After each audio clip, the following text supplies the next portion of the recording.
नमस्कार, मैं अंजलि मिश्रा, स्वागत है आप सभी का हमारे चैनल में। राजधानी दिल्ली की एक अदालत में कांग्रेस की नेता सोनिया गांधी के खिलाफ एक आपराधिक शिकायत दर्ज की गई है, जिसमें उनके खिलाफ एफआईआर दर्ज करने की मांग की गई है। ये मामला भारतीय नागरिकता और वोटर लिस्ट में नाम जोड़ने से जुड़ा है। बार एंड बेंच की एक रिपोर्ट के मुताबिक ये शिकायत एक व्यक्ति विकास त्रिपाठी ने राउज एवेन्यू कोर्ट में अतिरिक्त मुख्य न्यायाधीश मजिस्ट्रेट वैभव चौरसिया के समक्ष लगाई है। इस मामले में अब 10 सितंबर को अगली सुनवाई होनी है। विकास त्रिपाठी के वकील का आरोप है कि सोनिया गांधी का नाम भारतीय नागरिक बनने से 3 साल पहले मतदाता सूची में शामिल था।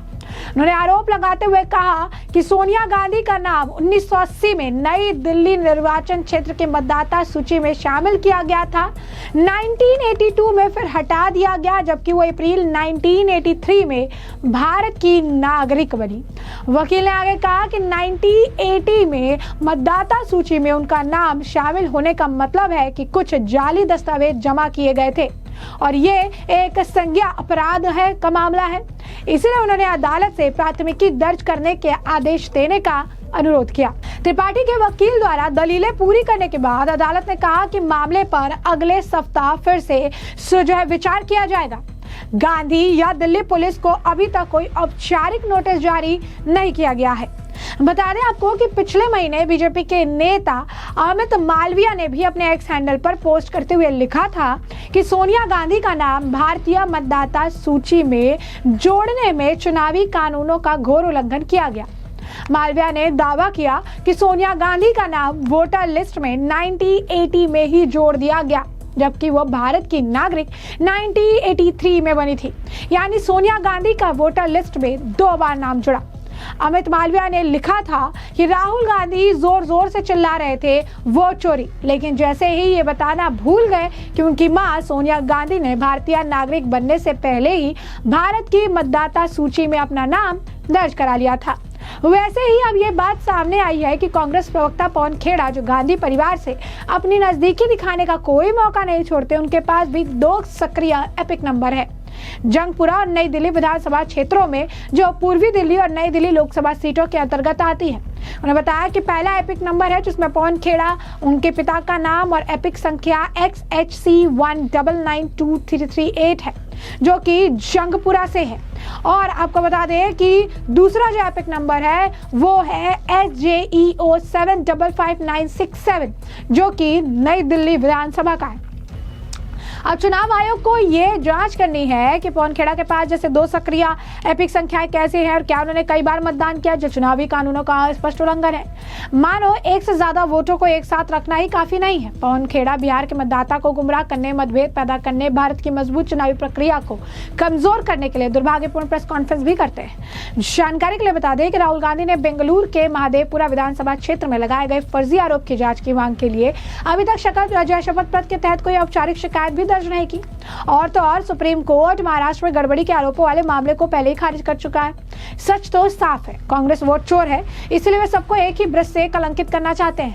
बहुत लंबे समय से उन्होंने हमारी चुनावी व्यवस्था को विकृत किया है, अवैध घुसपैठियों और गैर भारतीयों को वैध बनाकर जनादेश चुराया, और अब उन्हें चिंता है कि चुनाव आयोग द्वारा शुरू की गई विशेष गहन समीक्षा उन्हें और बेनकाब कर देगी। अब समय आ गया है कि भारत को यह एहसास हो कि राहुल गांधी हमारे लोकतंत्र के लिए खतरनाक है। वहीं आपको बता दें कि इस मामले को लेकर जो है इसे पवन खेड़ा और सोनिया गांधी को घेरते हुए बकायदा प्रदीप भंडारी ने भी एक प्रेस कॉन्फ्रेंस की थी, और इसी प्रेस कॉन्फ्रेंस में ही उन्होंने उनकी पोल खोली थी। कहा था कि राहुल गांधी के नजदीकी लोग वोट चोरी और चुनावी धोखाधड़ी में लिप्त हैं। अब सवाल उठता है कि राहुल गांधी इस पर चुप क्यों है। राहुल गांधी को सबसे बड़ा चोर कहते हुए भाजपा प्रवक्ता ने पूछा कि क्या कांग्रेस राहुल गांधी वोट फ्रॉड का रैकेट चला रहे हैं, क्योंकि जिसमें कांग्रेस के नेताओं को मल्टीपल वोटर ID और एपिक नंबर के बावजूद संरक्षण देते हैं। राहुल गांधी स्वीकार करेंगे कि असली चोर पवन खेड़ा है? क्या राहुल गांधी कहेंगे कि वोटर धांधली और वोटर फ्रॉड में संलिप्त है? उन्होंने यह भी आरोप लगाया था कि कांग्रेस पार्टी अपने नेताओं के माध्यम से लोकतंत्र की जड़ें कमजोर कर रही, जनता के साथ धोखा कर रही। 1980 में सोनिया गांधी देश की नागरिक नहीं थी, लेकिन वोटर लिस्ट में नाम था। सोनिया की वोटर धांधली पर राहुल अभी तक शांत क्यों है? क्या कुछ और कहना है प्रदीप भंडारी का, सुनिए। क्योंकि पूरा गांधी वाड्रा परिवार वोट चोरी और वोटर धांधली के रैकेट के अंदर संलिप्त है। आप याद करिए, 1980 में सोनिया गांधी जी देश की नागरिक नहीं बनी थी और उनका वोटर लिस्ट में नाम आया था। उसके बाद 1982 के अंदर हमने प्रोटेस्ट करा तो वो नाम हटा। और सोनिया गांधी की इस वोटर धांधली के ऊपर अभी तक राहुल गांधी शांत है। याद करिए 1991 के अंदर ये रिप्रेजेंटेशन ऑफ पीपल एक्ट कहता है कि जब कोई कैंडिडेट मौजूद होता है तो उसके साथ में कोई और मौजूद नहीं हो सकता। सोनिया गांधी 1991 में खुद वोटर बूथ के ऊपर मौजूद पाई गई थी। तो जो परिवार का इतिहास वोटर धांधली और वोट चोरी का रहा है, आज उसको ये जवाब देना चाहिए कि उन्हीं के करीबी और उन्हीं के पार्टी के मीडिया हेड जब मल्टीपल एपिक आईडी के साथ में पाए जा रहे हैं, तो क्या राहुल गांधी को इसकी जानकारी थी? क्या राहुल गांधी के हिसाब से वो वोट चोर है? क्या राहुल गांधी उनको अपनी पार्टी से हटाएंगे? और क्या ये इकलौते ऐसे कांग्रेस के नेता हैं जो ऐसी वोटर धांधली के अंदर सामने आए गए? याद करिए दोस्तों कि बिहार चुनाव के पहले अभी इसी वक्त थोड़े समय पहले की बात है कि तेजस्वी यादव के मल्टीपल एपिक आईडी सामने आए थे। जिस एपिक नंबर से तेजस्वी यादव ने 2020 और 25 के चुनाव में वोट किया था, वो प्रेस के सामने दूसरा एपिक आईडी सामने दिखाते हुए पाए गए थे। तो क्या इसके बारे में भी राहुल गांधी शांत थे?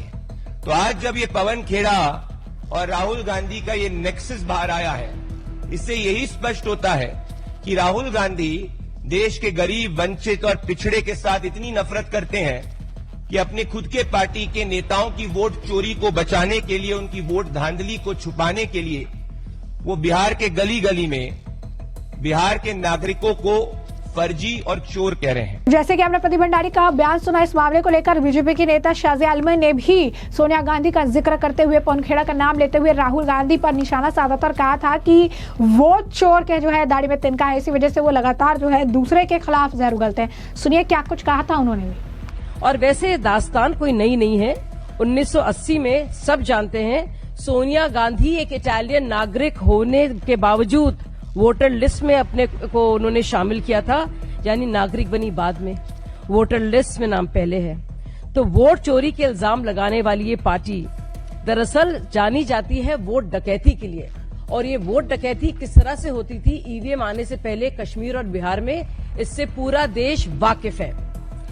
और सोचिए, राहुल गांधी जी से एक सवाल है कि आप आम लोगों पर तो लांछन लगाते हैं, उंगली उठाते हैं, लेकिन अपनी कोर टीम की जो दोहरी पहचान है उसमें चुप हो जाते हैं। तो जैसे कि आपने उनका बयान सुना, इसी को लेकर योगेंद्र चंदोलिया का भी बयान सामने आया था। उन्होंने भी इस मामले का जिक्र करके कहा था कि सोनिया गांधी जो है जब भारतीय नागरिक भी नहीं थी, उसके बाद भी उन्हें कार्ड प्रोवाइड किए गए थे, वोटर कार्ड उनका भी बना हुआ था, कांग्रेस इस पर चुप की रही। सुनिए क्या कुछ उन्होंने भी कहा था।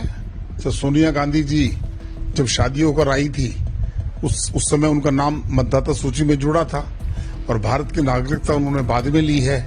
तो किया तो उन्होंने गलत ही था। उन्होंने बिल्कुल सही बयान दिया है अनुराग ठाकुर जी ने। और मुझे लगता है कि देश को इस बारे में समझना चाहिए कि एक विदेशी महिला नागरिकता बाद में लेती है और उनका वोट पहले बनता है, ये कहीं ना कहीं हमारे ऊपर प्रश्न चिन्ह लगता है।